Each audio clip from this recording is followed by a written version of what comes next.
एक ऐसा रहस्यमय मंदिर जहाँ किसी मृत की आत्मा को दोबारा से लाया जा सकता है,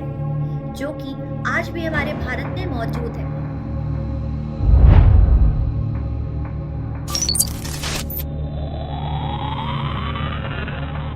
जी हाँ, हम बात कर रहे हैं मसूरी से 75 किलोमीटर की दूरी पर लखामंडल मंदिर के बारे में, जो कि भगवान शिव को समर्पित है। इस मंदिर को एएसआई द्वारा राष्ट्रीय महत्व भी दिया गया है। कहते हैं यह वही स्थल है जहां पर दुर्योधन ने छल से सभी पांडवों को लक्ष्य गृह में कैद कर उन्हें जिंदा जलाकर मार देने का प्रयास किया था, परंतु नारायण की कृपा से सभी पांडवों ने एक गुप्त सुरंग का निर्माण किया, जिसकी वजह से उनके प्राण बच गए। यह सुरंग आज भी लखामंडल मंदिर के पास मौजूद है, जिसे धंधी उधारी के नाम से जाना जाता है। कहते हैं इस मंदिर का निर्माण स्वयं पांडवों ने अपने अज्ञातवास के दौरान किया था, जहां पर उन्होंने 1 लाख से भी ज्यादा शिवलिंग की स्थापना की थी, और इसीलिए इस मंदिर का नाम लखामंडल मंदिर है, जो कि लखा यानी कि लाखों और मंडल यानी कि मंदिर शब्दों से ली गई है। कहते हैं सभी पांडवों ने इस मंदिर में इतने सारे शिवलिंग की स्थापना इसीलिए की थी क्योंकि उन्होंने अपने अज्ञातवास के दौरान गौ हत्या की थी। गौ हत्या करने के पाप में नारायण ने सभी पांडवों को कई सारे शिवलिंग की स्थापना करने को कहा, और इसीलिए सभी पांडवों ने लखामंडल मंदिर से शिवलिंग की स्थापना करना आरंभ किया। इस मंदिर में घुसते ही 2 द्वारपाल मानव और दानव स्थित हैं, जिनके बारे में ये धारणा प्रचलित है कि ये द्वारपाल असल में अर्जुन और भीम है,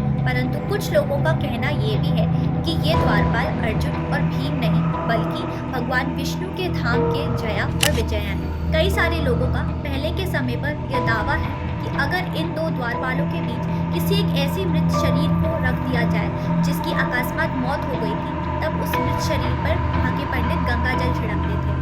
गंगा जल छिड़कने के बाद उस मृत शरीर में अचानक से प्राण आ जाते थे, जिसके बाद वो मृत शरीर वापस से जीवित हो जाता था और अपने प्रियजनों के साथ दोबारा से कुछ समय व्यतीत करता था।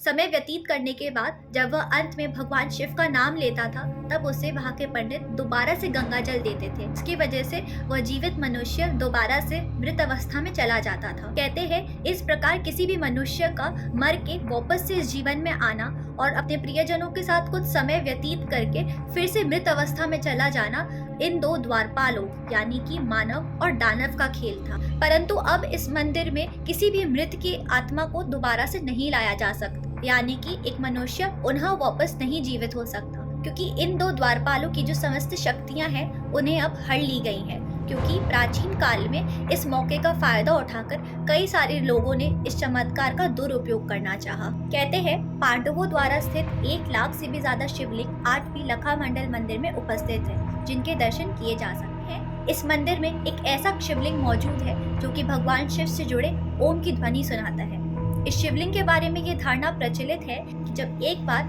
भगवान विष्णु और ब्रह्मा के बीच में युद्ध हो रहा था कि कौन किससे ज्यादा बलशाली और शक्तिशाली है, तब उस समय उनके सामने एक चमकती हुई ज्योति प्रकट हुई।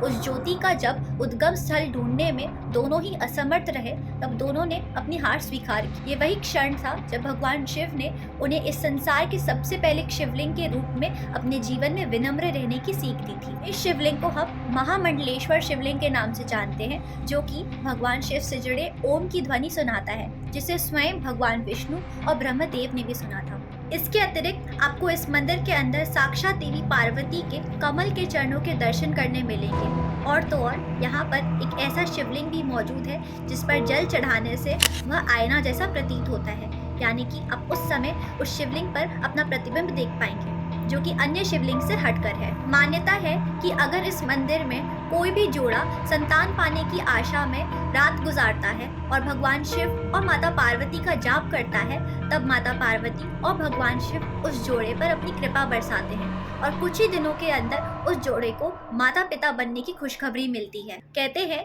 इस मंदिर में एक लाल और एक हरे रंग का शिवलिंग मौजूद है, जिसके बारे में यहाँ के पंडित कहते हैं कि यह 2 शिवलिंग त्रेता युग और द्वापर युग के समय से मौजूद है, यानी कि भगवान श्री राम और श्री कृष्ण के समय से। इन्हीं सब मान्यताओं और रहस्यों के कारण अब एएसआई ने भी इस मंदिर के अंदर की खुदाई को बंद कर दिया है, क्योंकि उनका कहना है कि वे जहाँ जहाँ खुदाई करते हैं उन्हें हर जगह से अलग अलग प्रकार और रंग के शिवलिंग और देवी देवताओं की मूर्तियाँ मिलती हैं, आपकी क्या राय है इस मंदिर के बारे में मुझे ज़रूर से कमेंट सेक्शन में बताइएगा। जय श्री कृष्ण।